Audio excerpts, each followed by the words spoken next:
Camera.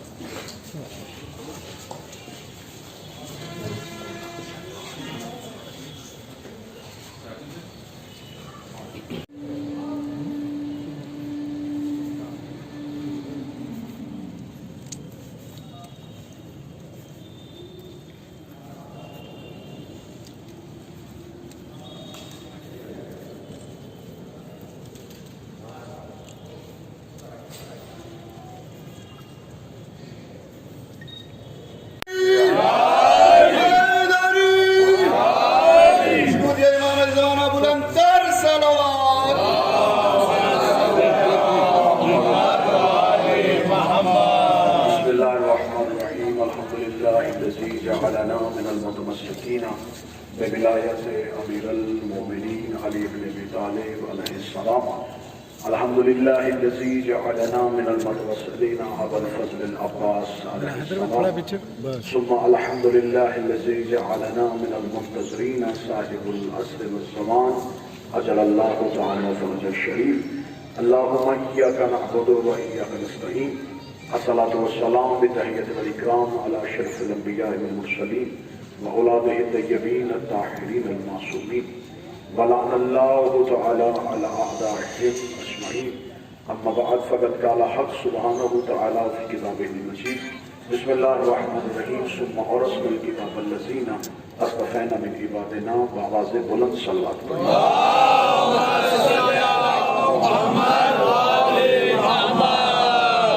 دعائے شہزادی کونین اس پاک دہلیز پہ ہم تمام کی حاضری اپنی بارگاہ میں قبول منظور فرمائیں. میں آپ تمام احباب کا انتہائی متشکر و ممنون ہوں. شہزادی کی بارگاہ میں وہ جیسے طالب علم کو یہ موقع نصیب ہوا کہ میں پاک شہزادی کی بارگاہ میں اس بہترین اور مقدس سرزمین پہ جسے شہر ولایت کے نام سے دنیا یاد کرتی ہے کہ آپ کے سامنے عقیدہ ولایت بیان کر سکوں. اور میری دعا ہے کہ ان 3 شب کی ہماری محنت کو شہزادی اپنی بارگاہ میں ضرور قبول فرمائے. ہماری خلقت کا مقصد، ہماری دنیا میں آنے کا مقصد صرف اور صرف عزائے حسین ہے، اور ہمیں فخر ہے کہ ہم سیدہ کی دعا کی مخلوق ہیں اور اس پاک شہنشاہ کی دہلیز پہ ہیں. تو مجھے اس بادشاہ کی بارگاہ میں خراج پیش کرنے کے لیے ایک ہی جملہ میرا خیال کافی ہوگا کہ جسے اسلام زندہ کرے اسے کربلا کہتے ہیں، اور جو کربلا کو زندہ کرے اسے سجاد کہتے ہیں.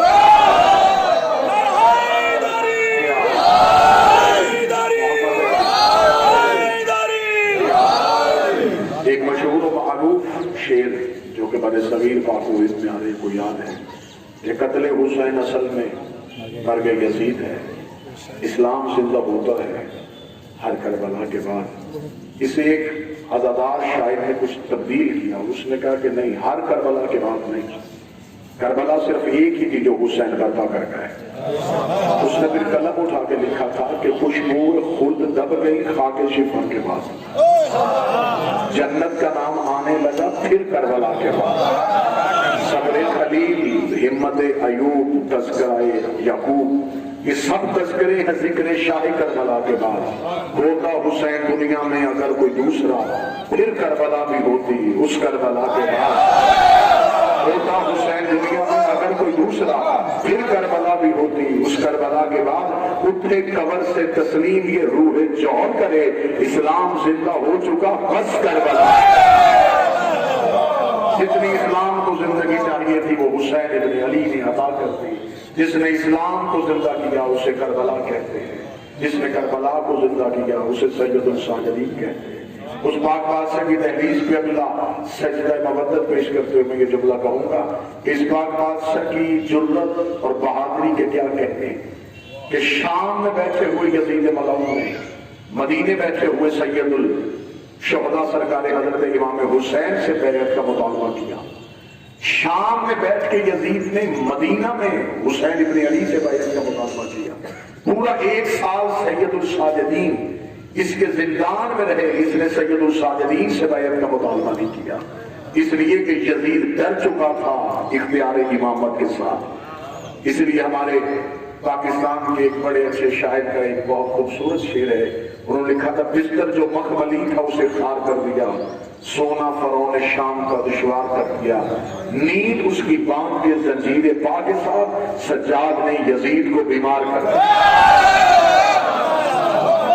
یہ وہ شہنشاہ ہے جو اس پاک بادشاہ کی دہلیز پہ ہیں.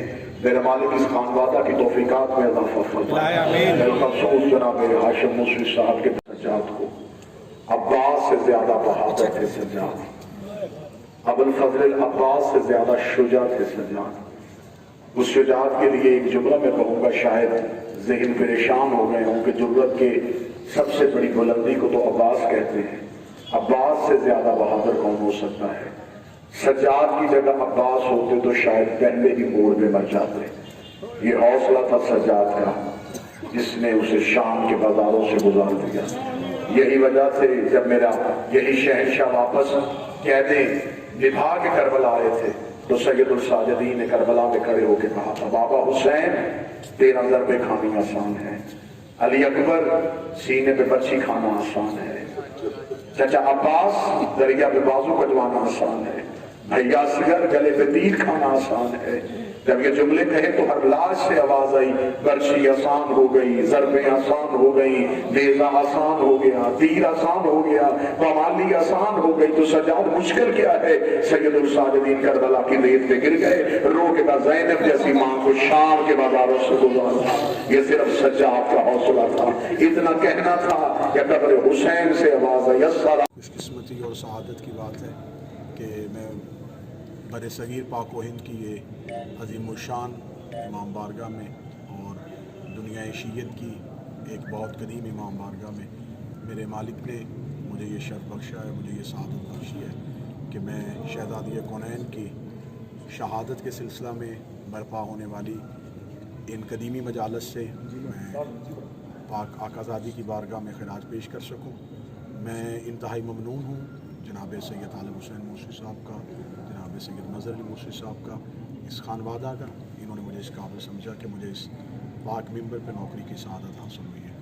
میں گزارش کروں گا تمام اہل ولا سے، اہل ایمان سے، تمام مسلمانوں نے حیدرآباد سے کہ آپ تشریف لائیں اور انشاءاللہ ان مجالس میں انتہائی محبت کے ساتھ جو اصل اسلام کا پیغام ہے وہ پہنچایا جائے گا. اہمیت محبت آل محمد کو اجاگر کرنے کی کوشش کی جائے گی اور پوری دنیا میں امیر المومنین کے ماننے والوں کا مزاج ایک ہی ہوتا ہے. پوری دنیا میں ہماری زبان، ہمارا لہجہ صرف ایک اس لیے ہے کہ ہمارا امام ایک ہے.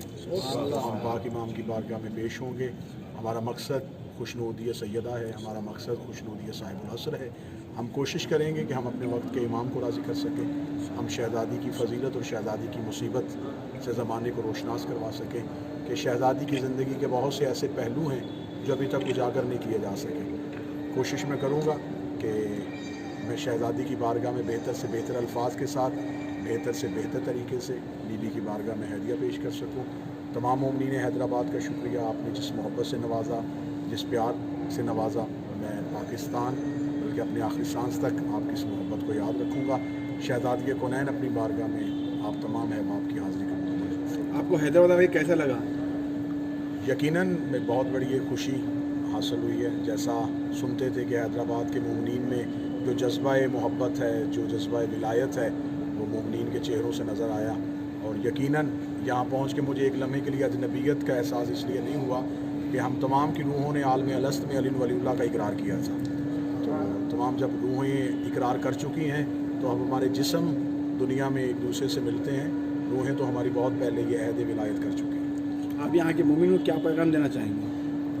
پوری دنیا کے مومنین اور حیدرآباد کے مومنین کے لیے ایک ہی پیغام ہے کہ جو میں پوری دنیا میں شہزادی کے مجالس میں اور ہر جگہ پہ میں نشر کرتا ہوں کہ 4 چیزیں زندگی میں کبھی نہ چھوڑیے گا. ولایت امیر المومنین کو نہ چھوڑیے گا، عزاداری مظلوم کربلا کو نہ چھوڑیے گا، عزت سادات کو نہ چھوڑیے گا، اور سیدہ کے قاتل کی کبھی بھی عزت نہ کیجیے.